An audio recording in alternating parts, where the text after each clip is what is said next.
सभी का एसआर आदर्श स्कूल के यूट्यूब चैनल पर फिर से स्वागत है। और अपन जो नीति निर्देशक तत्व पढ़ रहे थे और उसमें आर्टिकल 40 तक पढ़ लिया था। फिर नेक्स्ट देखना जो अगला आर्टिकल है वो है 41, और 41 के अंदर क्या लिखा गया है कि सभी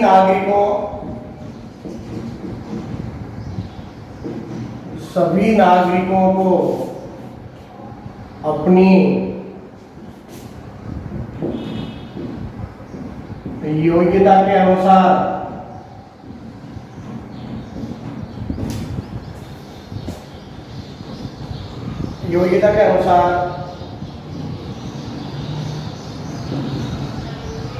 रोजगार में शिक्षा पाने तथा बेकारी, बुढ़ापा, बीमारी व अंगहीन की दशा में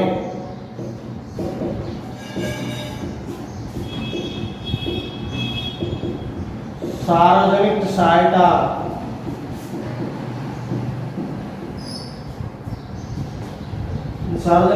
प्रदान की जाएगी।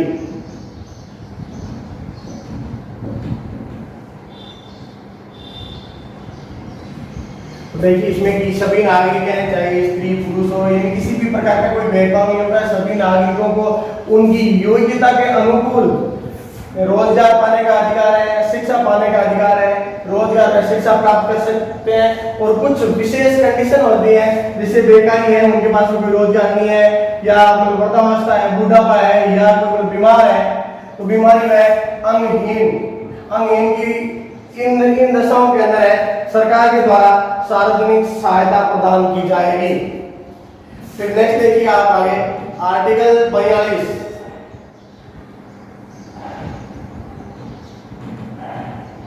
काम की न्याय संगत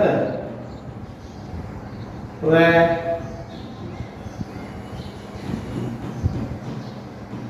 मानवोचित दशा तथा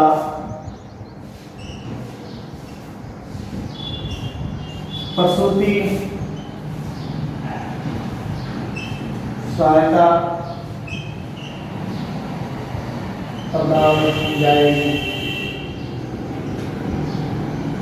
इसमें क्या है देखिएगा, काम की न्याय संगत यानी कि व्यक्ति की जो आयु है उसके अनुकूल उनको जो कार्य प्रदान किया जाएगा, उनको न्याय संगत व मानव के लिए उचित यानी मानवोचित दशा, इनको ध्यान में रखा जाएगा कि व्यक्ति की कितनी क्या आयु है और किस आयु में वो कौन सा कार्य कर सकता है, उनको ध्यान में रखते हुए तथा प्रसूति सहायता प्रदान की जाएगी। यदि कोई गर्भवती महिला है तो उनको कार्य से कितना अवकाश दिया जाएगा, कितना गर्भ से तो पहले और बाद में जो अवकाश दिया जाएगा, उनको जो सरकारी सुविधाएं मिलती हैं उनका जो उल्लेख है आर्टिकल 42 के अंदर किया गया है।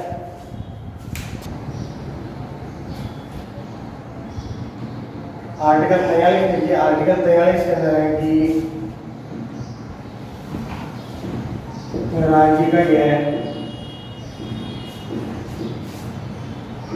कर्तव्य है कि कृषि व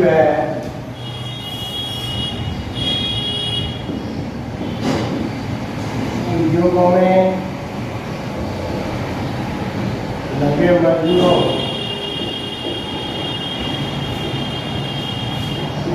को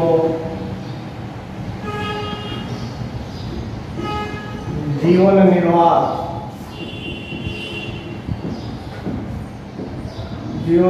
के लिए उचित वेतन मिल सके,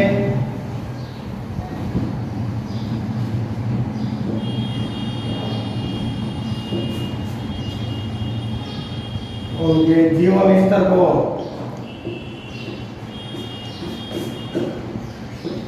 ऊंचा उठा सके,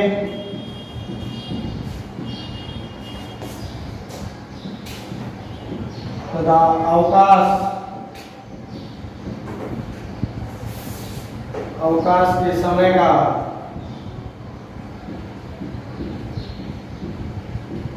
सदुपयोग कर सके।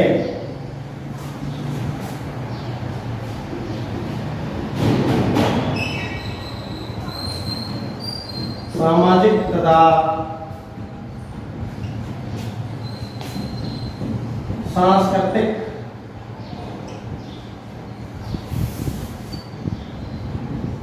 उन्नति हो सके।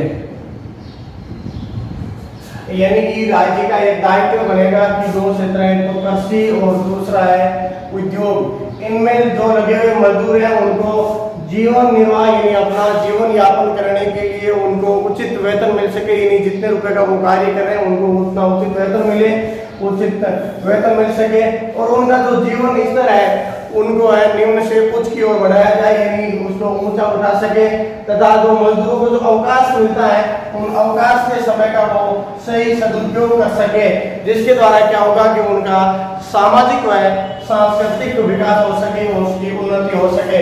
फिर देखिएगा नोट लगा के ये भी लिखना आपको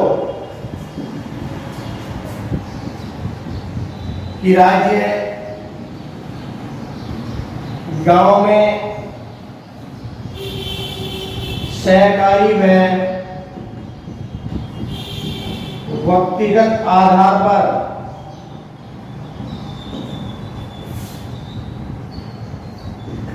कुटीर उद्योगों को बढ़ावा देगा।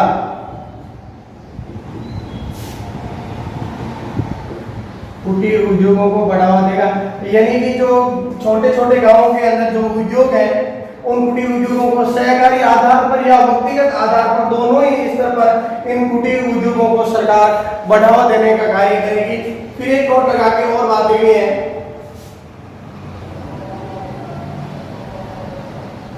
सहकारी संस्थाओं, जो कोऑपरेटिव संस्थान है उन सहकारी संस्थाओं के गठन का प्रावधान,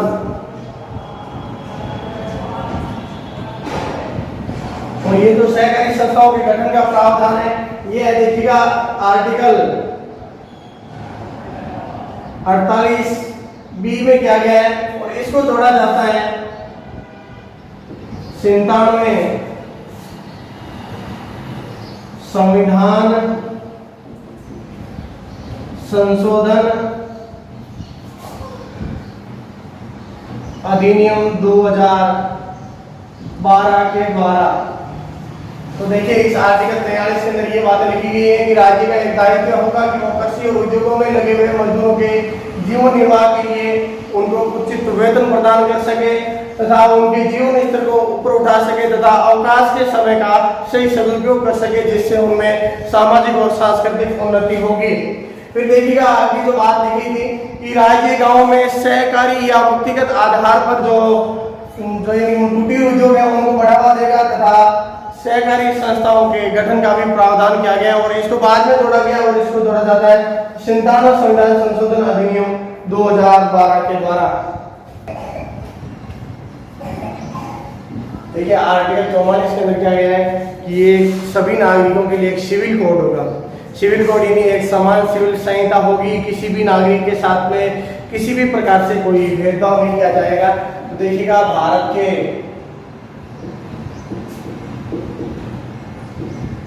राज्य क्षेत्र के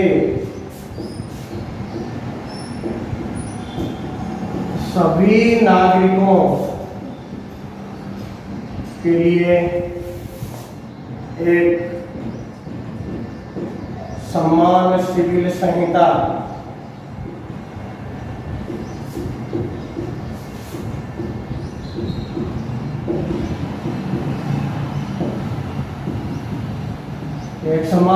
संहिता लागू हो। अब इसमें क्या है कि एक समान सिविल संहिता, क्योंकि अपने आर्टिकल 14 पढ़ के आया है कि जो कानून के समक्ष सभी को समानता और संरक्षण प्रदान किया गया है, कानून सबके लिए एक है, तो कानून तो वैसे एक ही है सबके लिए।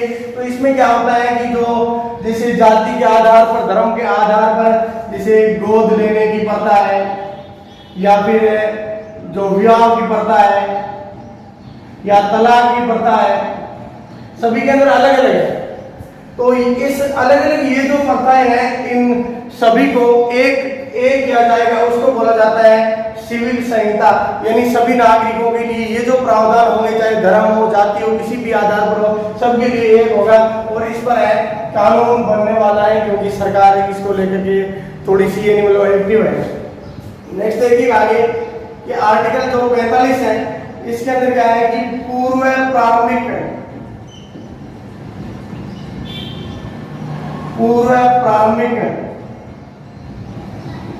शिक्षा।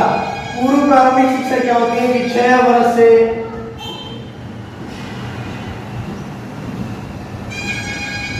कम आयु वर्ग पूर्व प्रारंभिक शिक्षा प्रदान करेगी और उन बच्चों का ये संरक्षण भी प्रदान करेगी। इसमें पूर्व प्रारंभिक शिक्षा जो आर्टिकल 45 है, इसमें जो पहले प्रावधान था वो प्रावधान था कि 14 वर्ष से, इसमें पहले ये प्रावधान था कि 14 वर्ष से जो कम आयु के बच्चे हैं उनको निःशुल्क और अनिवार्य शिक्षा का प्रावधान किया गया था। जो अपन पहले भी पढ़ चुके हैं कि एक 86वां संविधान संशोधन अधिनियम और ये जो 66वां संविधान संशोधन अधिनियम 2002 के द्वारा इसको जो इस आर्टिकल के अंदर ये प्रावधान था कि 14 वर्ष से कम आयु के बच्चों को निःशुल्क और अनिवार्य शिक्षा, उसको हटा दिया गया है। और इस संविधान संशोधन के द्वारा उसको अनुच्छेद 21 के तहत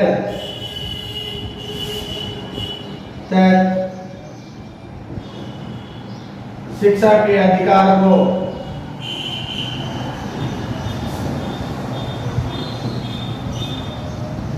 मौलिक अधिकार का दर्जा प्रदान किया गया।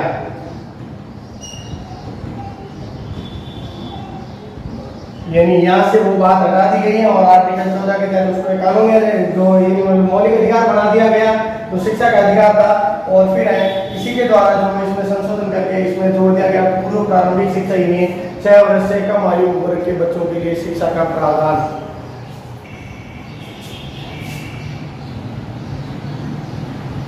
आर्टिकल 46 में देखिए कि राज्य जनता के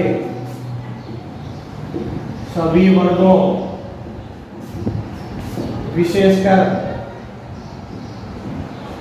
एसटी व एससी यानी अनुसूचित जाति व जनजाति तथा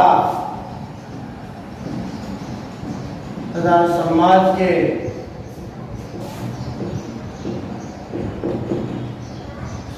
के कमजोर वर्गों के आर्थिक व शैक्षणिक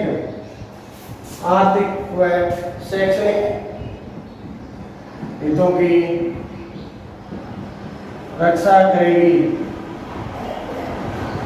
यानी कि राज्य का ये दायित्व होगा कि जो जनता के जो पिछड़े हुए वर्ग हैं उनके अंदर विशेष रूप से है कि एसटी और एससी और समाज के जो कमजोर वर्ग हैं उनको आर्थिक सहायता तथा शैक्षणिक सहायता प्रदान करेगी।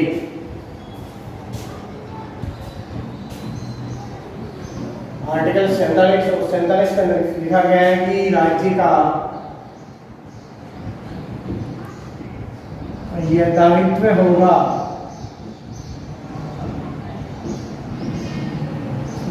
होगा कि लोगों के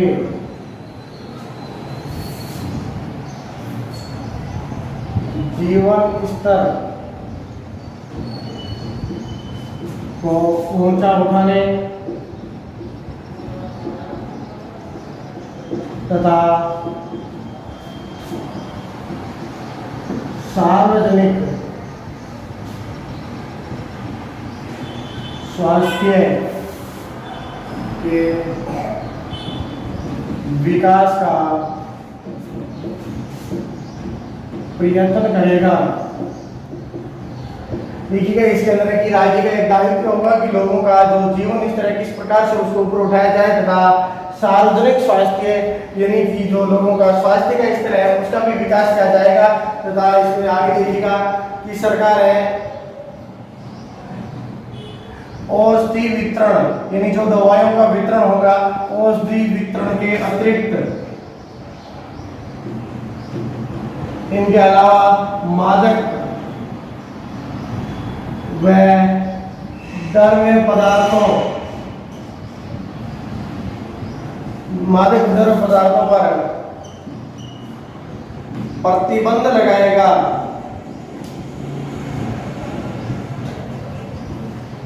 जो स्वास्थ्य के लिए हानिकारक है।